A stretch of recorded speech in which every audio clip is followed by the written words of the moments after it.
Backstage Pass, Institute of Gaming. For more details, contact 70939659659. ఇప్పుడు కూడా మీకు డిఫరెంట్ క్రైమ్ కనిపిస్తుంటాయి. ఇక్కడ కొత్తగూడెంలో అన్నీ ఉండే. ఇప్పుడు కొత్తగూడెంలో ప్రాపర్టీ అఫెన్సెస్ చాలా హెవీ ఉండే, రిసీవర్స్ ఉండేవి. తర్వాత అప్పుడు ఈ ఆర్గనైజేషన్ స్టార్ట్ అయింది కొత్తగూడెంలో కూడా. అది సిఓ సిస్టమ్ అని చెప్పి అడవిలో దళంలో ప్లేన్ ఏరియాలో సిఓ సిస్టమ్. సిఓ అంటే ఒకడు 1+2 దేశ్ టు ఆర్గనైజ్ వర్కర్స్. అది ఇది మనం కొత్తగూడెంలో వర్కౌట్ చేసాం. అది ఐ కుడ్ అప్రహెండ్ 1 సిఓ, 2-3 వీళ్ళని వాళ్ళ దళ మెంబర్స్ అందరినీ, సిఓ అసోసియేట్స్ని అందరినీ అరేంజ్ చేశాం. తర్వాత ఈ I could contain the receivers. ఎక్కువ ఈ రిసీవర్స్ ఉండేది, స్క్రాప్ రిసీవర్స్, కోల్ రిసీవర్స్. అది సార్ కొత్తగూడెంతో పాటు మీరు కొన్ని టౌన్లో చేశారు. చేస్తున్నప్పుడు ఈవి టీజింగ్ వాళ్ళని కంట్రోల్ చేయడానికి కానీ, లేదా మిగతా చిన్న ఆర్డర్ ప్రాబ్లం చేసే రౌడీలని వీళ్ళని కంట్రోల్ చేయడానికి మీ ప్లాన్ ఆఫ్ యాక్షన్ ఏ విధంగా? అప్పుడు ఈవి టీజింగ్ లేదండి, తక్కువ.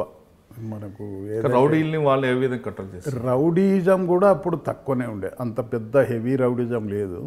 కానీ వాళ్ళకు మనం హిస్టరీ షీట్స్ ఓపెన్ చేసి పిలిపించుడు. ఇప్పుడు ఎందుకంటే అప్పుడు పోలీస్ ఎప్పుడు కూడా హై హ్యాండెడ్ అప్పర్ హ్యాండ్ ఉండే. అవి దేనికి దానికి మాట్లాడుకోవాలి. హై హ్యాండెడ్నెస్ ఉంటేనే నడుస్తుంది. అది కొద్దిగా అప్పర్ హ్యాండ్ ఉండేది. పోడు దేని ఉంటే వార్నింగ్ ఇచ్చుడు, తర్వాత వాళ్ళు ఎంబడివాడు, అవన్నీ జరిగేది. కౌన్సిలింగ్ కూడా స్టేషన్ వచ్చినాక చేసేది కౌన్సిలింగ్. కానీ మీరు రోడ్డు మీదే జంక్షన్లోనే చౌరస్తారని కూడా కొట్టేవారు అనేది అప్పుడు వేరు, అప్పటి పరిస్థితులు వేరు, అప్పటి సిచ్యువేషన్. చెప్పండి సార్, యాంటీ సోషల్ ఎలిమెంట్స్ని లేదా ఈవ్ టీజర్ చేసిన వాళ్ళని రోడ్డు మీదే పనిష్మెంట్ ఇవ్వడం కరెక్ట్ అంటారా, లేదా అరెస్ట్ చేసి కోర్టు పంపడం కరెక్ట్ అంటారా? ఇప్పుడు ఒకటేనండి, అప్పటి పరిస్థితుల్లో దట్ వాజ్ కరెక్ట్. ఇప్పుడు అది సాధ్యమైన పని కాదు. ఎందుకంటే హ్యూమన్ రైట్స్ వయలేషన్ ఉంటుంది, తర్వాత కోర్ట్స్ ఉంటాయి, మీడియా ఉంటుంది. ఇప్పుడు అది పద్ధతి కాదు. ఇప్పుడు ఏంటంటే మనం దాన్ని ఇమ్మీడియట్ యాక్షన్ తీసుకుంటే చాలా ఎఫెక్ట్ వస్తుంది. ఇప్పుడు చట్ట ప్రకారం మనం ఇమ్మీడియట్ యాక్షన్ తీసుకోవాలి, ప్రాపర్ సెక్షన్ అప్లై చేయాలి, అండ్ బెయిల్ రాకుండా మనం దాన్ని ఎప్పుడు కౌంటర్ చేయాలి దాన్ని. తర్వాత వాళ్ళ మీద హిస్టరీ షీట్స్ ఓపెన్ చేయాలి. తర్వాత ఎక్కువ చేస్తే వాళ్ళను సిఆర్పిసి సెక్షన్లో బైండ్ ఓవర్ చేయాలి. ఇవన్నీ వేరియస్ మెథడ్స్ ఇప్పుడు ఉన్నాయి. అది అప్పటి పరిస్థితి ఇప్పటి పరిస్థితి we cannot apply this thing. అది చేయలేము, అది కష్టం. తర్వాత ఎక్కడికి వచ్చారు? కొత్తగూడెం నుంచి. కొత్తగూడెం నుంచి this thing I was at Kothagudem for about 3 years ఇది ఉండే. తర్వాత ఫ్యూ డేస్ మనుగురు వెళ్ళాను, పోస్ట్ చేశాను. అక్కడ కొన్ని రోజులే, 2-3 నెలల తర్వాత I was promoted and posted to Bhadrachalam circle again. Okay, అంటే ఇక్కడ రాముల వారి సన్నిధిలో నేను 3 years చేశాను. అంటే అక్కడ దేవస్థానంతో పాటు మిగతా క్రైమ్ కూడా కనిపిస్తుంటుంది. క్రైమ్ ఉండే, తర్వాత ఎక్స్మిజం ఉండే. ఎక్స్మిజంలో ఈ శబరి స్క్వాడ్ ఉండే. ఓకే, శబరి స్క్వాడ్ అంటే చింతూరు, మోతుగూడెం, మన ఛత్తీస్గఢ్ కుంట, తర్వాత వెంకటాపురం, సారీ చెర్ల ఇటు సైడ్. అది ఇది మన కూనవరం, విఆర్పురం. ఇవి బాగా మొత్తం ఫారెస్ట్, డెన్స్ ఫారెస్ట్. వాళ్ళు యాక్టివిటీస్ ఇప్పుడు బాంబు కాంట్రాక్టర్స్ను వాళ్ళని వీళ్ళని అది అప్పట్లో పోలీస్ స్టేషన్ మీద దాడులు కూడా వరుసగా జరుగుతుంటాయి. అప్పుడు లేదు, ఆ పీరియడ్లో పోలీస్ స్టేషన్ మీద దాడులు. తర్వాత కూనవరం పోలీస్ మీద దాడి కూడా జరిగినట్టు ఎప్పుడు తర్వాత అనుకుంటా. కూనవరం నాకు ఐడియా లేదు. కానీ 1975లో పేరూరు పోలీస్ స్టేషన్ మీద అటాక్ అయింది. అప్పుడు మీరు వచ్చిన తర్వాత మరి నేను భద్రాచలం సర్కిల్ ఏ విధంగా ఉంటుంది?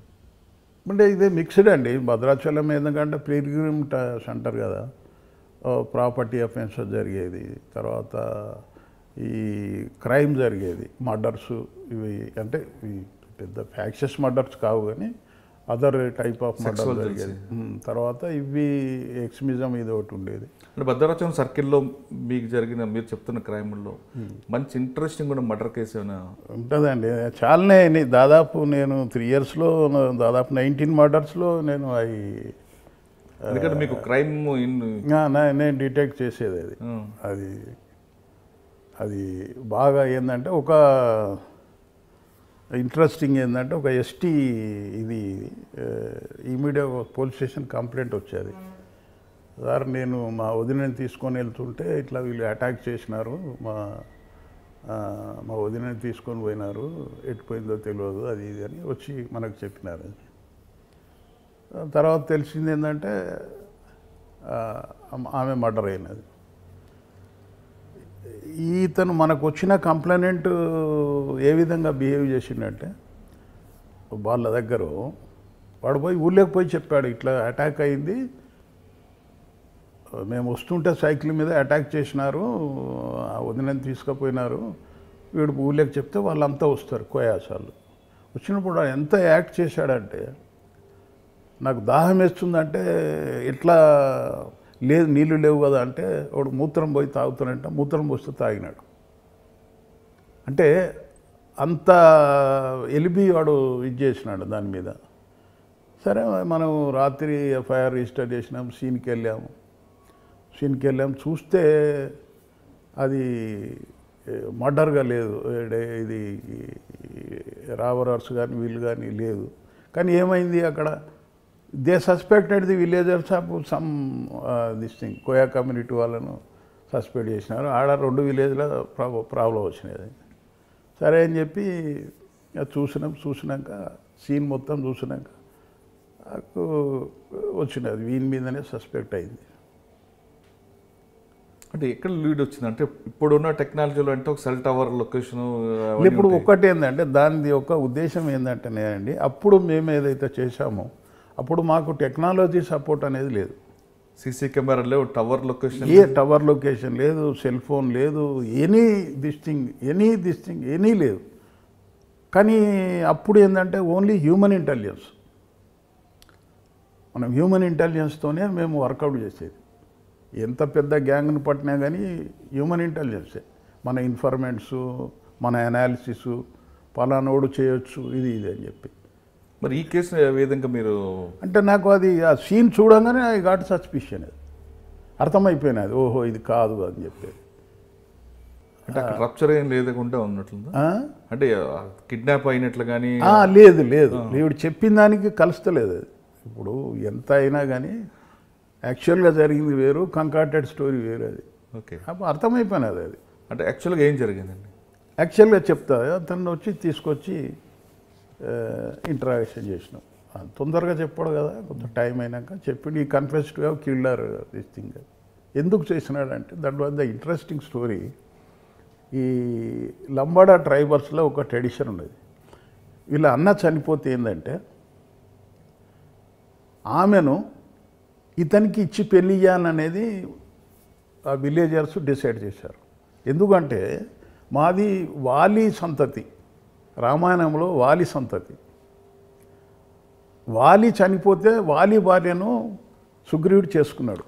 కాబట్టి ఏంటంటే వాళ్ళు ఎందుకు ఇది డిసైడ్ చేసేదంటే ఇది మాది, ఇది సంతతి, ఈమెను ఇతనికి కట్టబెట్టాలి. కట్టబెడితే ఇంకో రెండో బెనిఫిట్ ఏంటంటే ప్రాపర్టీ అంతా ఎక్కడికి పోదు, కుటుంబంలో ఉంటుంది, కుటుంబంలో ఉంటుంది. అది వీనికి ఇష్టం లేదు, ఈయనకి అది దాంట్లో ఇష్టం లేదు. ఎందుకంటే ఏజ్ డిఫరెన్స్ ఉన్నది, ఆమె పిల్లల తల్లి, ఎవరైనా యంగ్ చేయడు కదా. వాడు ఏం చేశాడు, సరే అని చెప్పి ఈ కెనాట్ డూ ఎనీథింగ్ బికాజ్ ఎల్డర్స్ది వాళ్ళది పెద్దది కదా. అక్కడ వన్ ఫైన్ మార్నింగ్ సైకిల్ మీద భద్రాచలం తీసుకొచ్చినాడు, మంచిగా అన్నీ కొనిపించినాడు, అన్నీ చేసినాడు. ఈవినింగ్ అయినాక అది స్టార్టెడ్, పోయినాక గొంతు పిసికాడు, చంపాడు, పోయి ఒక స్టోరీ అల్లాడు, చెప్పాడు. తెల్లారి అరెస్ట్ చేసి తర్వాత ఆమె మీద కొన్ని ఆర్నమెంట్స్ ఉండే ఆ దగ్గరనే ఒక భూమిలో పాతి పెట్టినాడు. ఇన్ కన్ఫెషన్లో రికవర్డ్. అంటే సీన్ అబ్జర్వేషన్ ఒకటి, తర్వాత ఇమ్మీడియట్ సీన్కి పోవడం మనకి పోలీస్ ఆఫీసర్కి చాలా నీడ్. అది నీడ్ ఆఫ్ ది అవర్. తర్వాత ఒకటి ప్రాపర్ భద్రాచలంలో ఒక కేసు జరిగినది, వెరీ ఇంట్రెస్టింగ్ కేసు అది. ఒక లేడీ, ఆమె ఫౌండ్ మర్డర్డ్ విత్ ఇంజురీస్. ఇట్లా ఇల్లు తలుపు తీసున్నది, ఇట్లా గుంజి సందు ఉంటుంది, ఆ సంధిలో పడిపోయినది. అది వస్తే morning immediately we rush to the scene. ఒకసారి మనం సీన్కి పోయినాక అది మనం కంట్రోల్ చేసుకోవాలి, అది సీన్ ఆఫ్ అఫెన్స్ని మన కంట్రోల్ ఉంచుకోవాలి. నేను పోకముందే కానిస్టేబుల్స్ మొదలు వెళ్తారు కదా, వెళ్ళినప్పుడు ఆమె మన్మడు ఆ లోపలికి పోయినాడు. వీళ్ళు అలో చేశారు. ఎందుకు అలో చేసినారంటే, సార్ ఏదో డైరీ పడిపోయింది, అది తెచ్చుకున్న దానికి, డైరీ ఉన్నదని తెచ్చుకున్న దానికి అలో చేసినామంటే వీ కెప్ట్ క్వైట్. చూసినాం, బాగా సీన్ ఎగ్జామ్ చేసినాం. ఎగ్జామ్ చేస్తే లోపల కూడా సీన్ డిస్టర్బ్ లేదు. ఏదో ఒక ట్రంక్ పెట్టే తీసినారు, అందులో ఓన్లీ వన్ ట్రంక్ పెట్టే, అందులోకి వెళ్ళి ఆర్నమెంట్స్ అవి మిస్సింగ్ ఉన్నాయి, కొన్ని పేపర్స్ మిస్సింగ్ ఉన్నాయి, కానీ ఇంకా వాళ్ళు అది తప్ప వేరే ఏది ముట్టుకోలేదు. అది మనకు అర్థమైపోయింది, అది ఇది ఏందో సంథింగ్ రాంగ్ దిస్ థింగ్. వాడు అఫెండర్స్ అయితే అన్నీ చెక్ చేస్తాడు కదా, అన్నీ చెక్ చేస్తాడు. తర్వాత వాళ్ళు చెప్పింది ఏంటంటే, సార్ ఈమె చాలా జాగ్రత్తగా ఉంటుంది, నైట్లో ఐడెంటిఫై అయితేనే ఎవరన్నా వచ్చి పిలిస్తే తలుపు తీస్తుంది, లేకపోతే తీయదు సార్. మనకు అది చూసి టోరికి అర్థమైపోయినది, something wrong, some known persons might have done this thing. మనమని అడిగిన వాడు కండక్టర్ ఉండే, బాబు ఏంది ఎందుకు పోయామంటే, చిన్న డైరీ ఉండే సార్ తెచ్చుకుని. ఎందుకు డైరీ? మళ్ళీ మా వాళ్ళ అడ్డ పేరు ఉండే సార్, అది ఇది డౌట్ వచ్చినది. తెలిసిన వాళ్ళ పేరు ఈ చిన్న డైరీలో చూసుకోవాల్సిన అవసరం ఏమున్నది, నోటికే ఉంటుంది కదా. సంథింగ్ రాంగ్ ఉన్నదని చెప్పి, సరే దాన్ని శవాన్ని పోస్ట్మార్టం పంపించాం అని లాక్ అండ్ కీలో పెట్టుకున్నాం. మైన్యూట్ ఎగ్జామ్ చేసినప్పుడు ఈ పడి ఉన్నదో సందులో ఇట్లా గుంజుకొచ్చినట్టు ఇట్లా గుర్తులున్నాయి. మళ్ళీ మైన్యూట్ ఎగ్జామ్ చేస్తే మంచం దుప్పటి కింద బ్లడ్ స్టెయిన్ ఉండేది, నవార్ మంచం. అది అర్థమైపోయినది, అరే ఈ నవార్ మంచం మీద బ్లడ్ స్టెయిన్ ఎట్లా ఉంటుంది అంటే, హిట్ చేసింది లోపట్నే. మరి లోపల హిట్ చేసినోడు ఈమెమో రానియదు, ఎవరిని తెలిసిన వాళ్ళనే రానిస్తుంది అంటే ఏంది, known persons might have done this అన్నప్పుడు ఇట్లా మేమేమనలే, ఎవరిని ఏమనలే. We did not suspect any, ఎక్కడ we did not spell anything this thing. అది ఒక 2-3 డేస్ కంటిన్యూగా వెళ్ళాం, కంటిన్యూ చేసి నైబర్స్ని ఎగ్జామ్ చేసి, ఎట్లా ఎప్పుడు ఫస్ట్ ఎవరు చూసారు ఏంది ఎట్లా ఇది అన్నీ ఎగ్జామ్ చేసినాక మాకు ఒక నైబరు మంచి అడ్వైజ్ సలహా ఇచ్చినాడు. Observation, hats off to him this thing. ఏం చెప్పినాడు, సార్ ఇది పడలేదు సార్, ఆమెను ఇట్లా పట్టి గుంజి వేసినట్టున్నది సార్ అని చెప్పినాడు. ఇది ఎట్లా చెప్తావా అంటే, సార్ ఇట్లా పెడితే మనకి ఇది ఫోల్డ్స్ వస్తాయి కదా, ఇట్లా పట్టి గుంజితే ఫోల్డ్స్ వస్తాయి కదా సార్, అది ఇట్లా గుంజినట్టున్నది సార్ అని చెప్పి. చూడండి, మనం ఓపికగా 3 డేస్ పోతుంటే ఈ ఏమన్నా క్లూస్ దొరుకుతాయి అది ఇది అంటే, మేము వచ్చినాక మళ్ళీ వీడు పోయేది, ఈ మన్మడు పోయేది ఆడికి పోయి ఎంక్వైరీ చేసేది, ఏం అడిగినారు ఏది అడిగినాడు. మాకు ఇంకా అంతా కన్ఫర్మ్ అయింది, అమ్మ వీడియో చేసినాడు, తీసుకెళ్ళేస్తాను. ఇక వాడు ఆ రోజు మేము చేయకపోతే వాడు ఖమ్మం పోవు, we lifted that fellow. Night మొత్తం కూర్చున్నాం. పోలీస్ స్టేషన్ తీసుకపోతే it did not confirm this thing. సరే ఇక తెల్లారుజామున ఇంటికి వచ్చినాం, అతన్ని వేరే పోలీస్ స్టేషన్ షిఫ్ట్ చేసాం. అంటే ఆ వ్యక్తిని తీసుకొచ్చి మీరు ఇంటరాక్షన్ కూర్చున్నప్పుడు ఆల్రెడీ ఆ కేసు అయిపోయింది కాబట్టి జనరల్గా ఆ సీన్ అంతా ఒకసారి చెప్పగలరా? వాడు తీసుకురావడం అంటే బట్టలిప్పి డ్రైవర్ మీద కూర్చోపెట్టారా? ఫస్ట్ క్వశ్చన్స్ ఏం వేశారు? చెప్పగానే వాడు ఓపెన్ అయ్యాడా? ఓపెన్ కాడండి, అది జనరల్గా ఓపెన్ కారది. మనం ఏంటంటే సైకలాజికల్గా వానికి భయం రావాలంటే మదర్ పోలీస్ స్టేషన్ కాకుండా వేరే పోలీస్ స్టేషన్ తీసుకెళ్తాం జనరల్గా. అంటే దట్ ఈజ్ మై ఛాయిస్ అన్నట్టు. తీసుకపోయి చాలా కూర్చున్నాం, క్వశ్చన్స్ చేసుడు, ఇది చేసుడు. ఇది ఇప్పుడు ఎందుకు వెళ్ళావు నువ్వు, ఆ డైరీలో ఇది ఉండే కదా, నీకు తెలుసు కదా, పలానోళ్ళు తెలుసు కదా, మళ్ళీ డైరీలో పేరున్నదని నీకు ఎట్లా అనిపిస్తుంది, ఇవన్నిటికీ ఏంటంటే డిడ్ నాట్ గివ్ ఎనీ కానీ సాటిస్ఫాక్టరీ. ఇప్పుడున్న పరిస్థితుల్లో ఒక ఎక్యూజ్డ్ని ఇంటరాగేషన్లో వాడి గతంలో తీసిన ఎవిడెన్స్ అని పక్కన పెట్టుకొని అంటే టవర్ లొకేషన్ అవ్వచ్చు, లేదంటే కాల్ డేటా లేదా బ్యాంక్ ఇవన్నీ పెట్టుకొని ఇంటరాక్షన్ చేస్తుంటారు. వాడు చెప్పిన క్వశ్చన్స్కి ఆన్సర్కి టాలీ అవుతుందా లేదా చెక్ చేసుకుంటూ అప్పుడు బ్రేక్ త్రూ తీసుకొస్తుంటారు. కానీ అప్పుడున్న సిచ్యువేషన్లో ఎలాంటి టెక్నాలజీ అక్కడ పక్కకు పెట్టండి. అది టెక్నాలజీ లేని టెక్నాలజీ పక్కకు పెట్టండి. అదే అంటున్నాను, ఆ మర్డర్ కేసులో ఆ ఎక్యూజ్డ్ని మీరు ఎలాగ ఓపెన్ లే ఎప్పుడు కూడా ఏంటంటే టెక్నాలజీ మనకు కొంతవరకే సాయం చేస్తుంది, మొత్తము కెనాట్ డిటెక్ట్. పర్టికులర్గా ఆ కేసు గురించి చూడుతుంది ఏ విధంగా కేసు ఏంటంటే మనకి వీ గాట్ డౌట్ ఏంటంటే ఇవన్నీ వేరియస్ థింగ్స్ దిస్ థింగ్. అది ఆమె ఎందుకు పోయినావు నువ్వు దానికి, తర్వాత ఈ ఎప్పుడు వచ్చిపోయేది ఈ ఇంటికి, కొంచెం ప్రాపర్టీస్ దాని మీద కూడా డిస్ప్యూట్ ఉండే. ఇవన్నీ ఏంటంటే మనం క్రోనలాజికల్ ఆర్డర్లో అని అడిగేది. అడిగితే could not give satisfactory reply. Reply చేయలేదు. అది చేయకపోతే సరే అంత తొందరగా బ్రేక్ కాడు కదా అని చెప్పి again we shifted to another police station, Dummugudem police station. సరే మధ్యాహ్నం ఇట్లా మేము భోజనం చేసినాక మా కానిస్టేబుల్స్ సార్ ఇతను చెప్తున్నాడు మొత్తం చేసిండు సార్ అని చెప్పి. అంటే పోలీస్ స్టేషన్ మార్చడం వల్ల అంటే వాళ్ళు భయం వస్తుంది, పరిసరాల్లో భయం వస్తుంది ఎప్పుడు కూడా.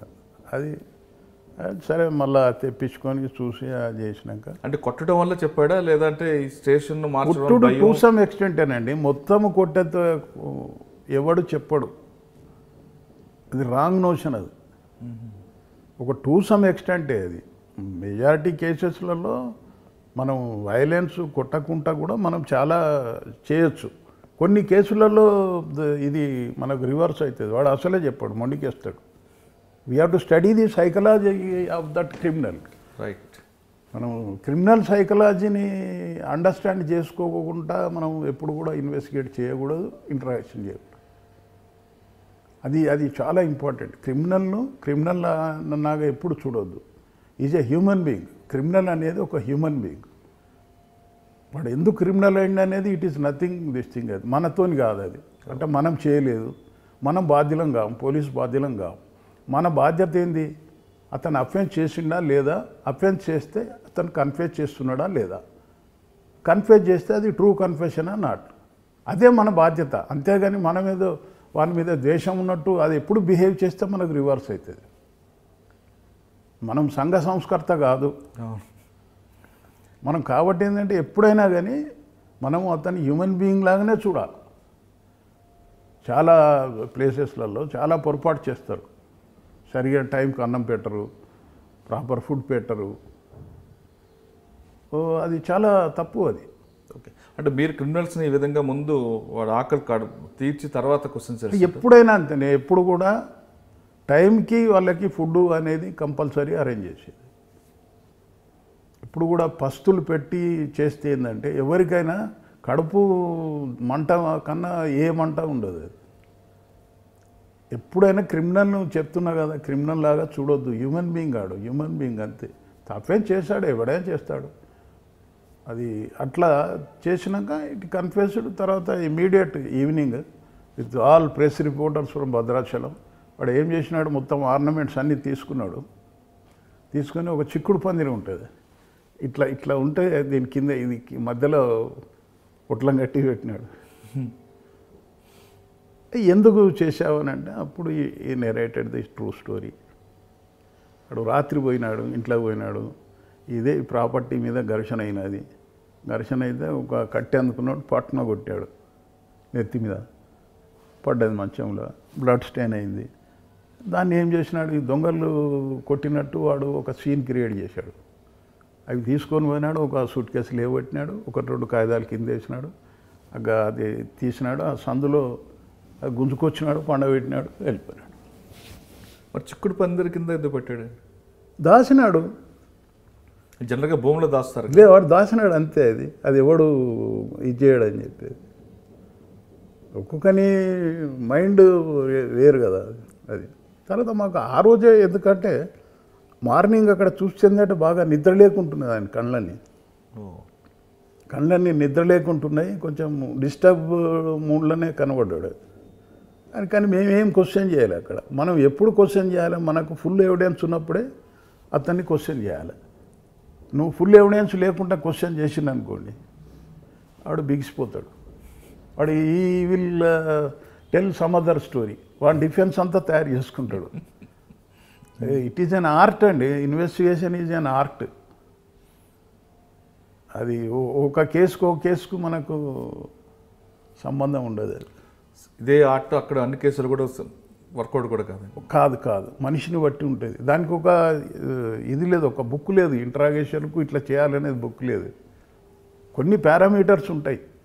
ఏంటంటే ఇప్పుడు ఎట్లా ఉండాలి, అతను సైకాలజీ స్టడీ చేయాలి, తర్వాత ఎన్విరాన్మెంటు ఉండాలా, ఒక రూమ్ ఉండాలా, తర్వాత face to face you have to SIT this thing, తర్వాత వానికి దృష్టి పడకుండా ఏమి కూడా రూమ్లో ఉండకూడదు, ఫోటోలు కానీ ఇవి కానీ. ఎందుకంటే ఇప్పుడు సపోజ్ నేను క్వశ్చన్ వేశాను, దాని మీద కాన్సన్ట్రేట్ చేస్తాడు, ఈ వోంట్ ఆన్సర్. కాబట్టి ఏంటంటే అవి ఏమి లేకుండా చూడాలా. ఇది ఇప్పుడు ఎవడైతే నేరస్తుడో కళ్ళల్లో కళ్ళు పెట్టి చూడాడు, అది రూల్, తంపు రూల్. ఇట్లన్నా చూస్తాడు, అటన్నా చూస్తాడు. కొంతమంది ప్లాంట్గా ఉండి కళ్ళలో కళ్ళు పెట్టి చూసే వాళ్ళు కూడా ఉంటారు కదా. ఇక దాన్ని స్టడీ బట్టి చేయాలి, అతన్ని స్టడీ చేయాలి, అది సైకాలజీ స్టడీ చేయాలి. అంత ఈజీ కాదు అది. ఎందుకంటే ఒకసారి ఎందుకు నేను హ్యూమన్ బీయింగ్ అని అంటే, మా కరీంనగర్లో కేసు ఇట్లే అయింది. అది ఇంటరాక్షన్ చేశాము, సెల్లో పెట్టినాము. మా కానిస్టేబుల్స్ ఏదో తెల్లారి అన్ని దురుసుగా ప్రవర్తించి అన్నీ తిట్టారు. ఒక బూత్ పదంతో నన్ను తిట్టారు. మాకు చెప్పేవాడు హర్ట్ అయినాడు, సార్ నన్ను ఇట్లా తిట్టినాడు అది అంటే. చూడండి అది ఏం కాదులే, సరే నేను చెప్తలే అని చెప్పి కన్సోల్ చేసిన. అంటే మీ మీద దానికి నమ్మకం కుదిరింది. నమ్మకం కలగజేయాలి. దాన్ని ఏంటంటే ఆర్ట్. ఒకళ్ళు దురుసుగా చేస్తారు, ఒకళ్ళు కొట్టబోతారు, వాళ్ళు కొడతారు, ఏదో సంథింగ్ యాక్ట్ చేస్తారు, వాళ్ళని రిస్క్ చేస్తాము, అరే ఆపు అని చెప్పి. ఇట్లా మనం ఒక స్టోరీ దాన్ని మనం క్రియేట్ చేయాల్సి వస్తుంది. అంటే కొడుతుంటే కొట్టదు అది ఉండాలి. అది కూడా యాక్ట్ చేస్తాడు, కొట్టబోతే ఆపు నేనున్నా కదా అని చెప్పి. చాలా ఉంటుందండి అది. ఇప్పుడు వాడు బ్రేక్ అవ్వడానికి రకరకాలు చేయాలి. అట్లా సపోజ్ వాళ్ళ ఫ్యామిలీ మెంబర్స్ ఉన్నారు, మాట్లాడియాల, అవసరం బట్టి చెప్పాలి, వాళ్ళకి మంచి ట్రీట్మెంట్ ఇవ్వాలి. మంచిది లేరా బాబు, నేను చూస్తలే, నీకు ఇంకేం భయం లేదు, నువ్వు బయటకు వచ్చేటప్పుడు చేస్తలే, నేను బెయిల్ ఇప్పించే మార్గం చేస్తలే, కాన్ఫిడెన్స్ అనేది క్రియేట్ చేయాలి. ఈ wish to give some money to there this thing wives also this thing. Sir Bhadrachalam తర్వాత ఎక్కడికి వచ్చారు? భద్రాచలం నుంచి 3 years అయింది దాదాపుగా. 3 yearsలో మంచిగా 3 పట్టాభిషేకాలు, 3 ముక్కోటి ఏకాదశి బందోబస్తులు చాలా బ్యూటిఫుల్గా చేసినాం అప్పుడు. మాకు ఎందుకంటే first history in the Bhadrachalam చెప్పకూడదు కానీ హుడా వాజ్ ద ఎస్పీ,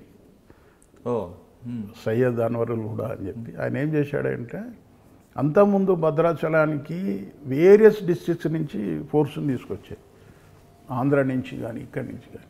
ఆయన ఏం చేసినాడు, first time no, should not call any one from any district, మన ఫోర్స్ మనకు సరిపోతుంది అని చెప్పి మా డిస్ట్రిక్ట్ ఫోర్సే డ్రా చేసి మేము దాన్ని పకడ్బందీ ప్లాన్ చేసేది.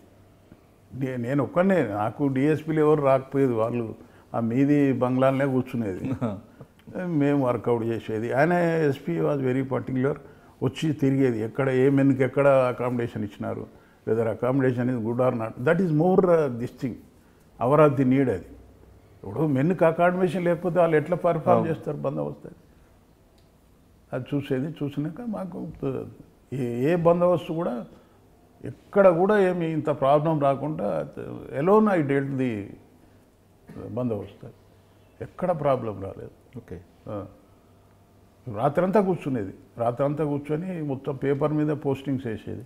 తెల్లారి పిలిచేది, ఒక్కొక్కరు చెప్పేది, బ్రీఫింగ్ ఇచ్చేది, పంపించేది. చాలా బాగా మజా వచ్చేది అది. తర్వాత ఎక్కడికి వచ్చారండి? తర్వాత అది ఐ వాజ్ పోస్టెడ్, మళ్ళీ ఇంటర్ డిస్ట్రిక్ట్ మారింది నాది, కరీంనగర్కి వచ్చాను. That is in the year 1990. అప్పుడు కరీంనగర్ మండిపోతున్నది, ఒక అగ్నిగోళం అనుకోండి అది.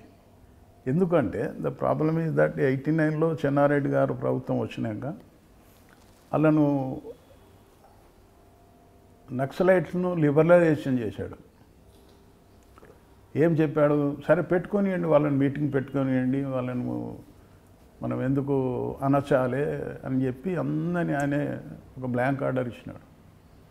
బ్లాంక్ ఆర్డర్ ఇచ్చినప్పుడు ఏంటంటే ఇనిషియల్గా చాలా లాండ్ ఆర్డర్ ప్రాబ్లం బాగా వచ్చింది. ఎందుకంటే వాళ్ళంతా ఒక పంజరంలో ఉన్నోళ్ళు బయటికి వెళ్తే, పంజరం ఉన్న చిలుకలు బయటికి పోతే ఫ్రీ పోతాయి కదా, అట్లా చాలా ఒక అగ్నిగోళం లాగుండే కరీంనగర్. అది ఎప్పుడైతే వాళ్ళకు ఇది చేసినారో, స్వేచ్ఛాయుత మీటింగ్లు పెట్టుకోవాలి ఇవన్నీ ఇచ్చినప్పుడు ఏమైందంటే మొత్తము యూజీ క్యాడరు, మిలిటెంట్స్ అంతా ఎక్స్పోజ్ అయ్యారు. సార్ మీరు కరీంనగర్ వచ్చేదా, కరీంనగర్ అగ్నిగుండంలా ఉందని చెప్తున్నారు. ఎందుకంటే ఒకటి ఏంటంటే ఫస్ట్ ఏంటంటే అప్పుడు top priority to control this extremism. అది first priority in Karimnagar. Situation ఎట్లా ఉన్నదంటే అప్పుడు ఎప్పుడైతే ఈ గవర్నమెంట్ పాలసీల వల్ల గ్రూప్స్ అన్నీ విచ్చలవిడైనాయి.